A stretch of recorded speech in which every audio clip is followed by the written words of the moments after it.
Friends வணக்கம். இப்போது நம்ம கடை புது கடை ஓப்பன் பண்ணுறோம். ஸோ அங்கே வந்து சாமி படத்துக்கு பழைய கடையில் ஏற்கனவே இருந்ததுலேருந்து சாமி படத்தை நம்ம எடுத்துகிட்டு போகிறோம். இது ரெண்டும் இங்கே இருந்தது. இப்போ இதுதான் நம்ம 2019 2020 இந்த டைமில் இருந்த இடம். இப்போ இது வந்து குடோனாக இருக்குது. ஸோ ஸ்பீக்கர் பாக்ஸு, அப்புறம் கேபினெட்டு, டியூபு, ஸ்பீக்கர்ஸ், அப்புறம் நாங்கள் பேக் பண்ணி அனுப்புகிற அட்டைப்பெட்டி இதெல்லாம் இங்கே இருக்கும். அப்புறம் பாக்ஸ் எல்லாம் ஸ்டோர் பண்ணி வைக்கிற இடம் சங்ககிரியில். பார்த்தீங்கன்னா எப்பவும் பாசிட்டிவாக இருக்கணும் அப்படின்றதுக்காக இந்த இடத்துல தான் என்னோடய ஒர்க்கிங் டேபிள் இருந்துச்சு. ஸோ அதுக்கு முன்னாடி இது எப்பவும் இதை நம்ம வந்து நெகட்டிவ் திங்க் பண்ணக்கூடாது அப்படின்றதுக்காக இது பண்ணது. So I am growing.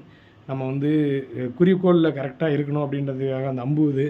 அதேமாதிரி இதுவும் பார்த்தீங்க அப்படின்னா இந்த கீழே வந்து தண்ணியில் மகாபாரதத்தில் ஒரு இடத்துல மேலே மீன் சுற்றிட்டுருக்கோம், கீழே தண்ணியில் பார்த்து அந்த மீனை வந்து அம்பு விடணும் அப்படின்னு. அந்த மாதிரி நம்ம குறிக்கோளில் கரெக்டாக இருக்கணும் அப்படின்றதுக்காக இதை வந்து நான் பண்ணியிருந்தேன். அதேமாதிரி பேக்ரவுண்டில் இந்த பேனர் செவர் ஃபுல்லாக வச்சுருந்தேன்.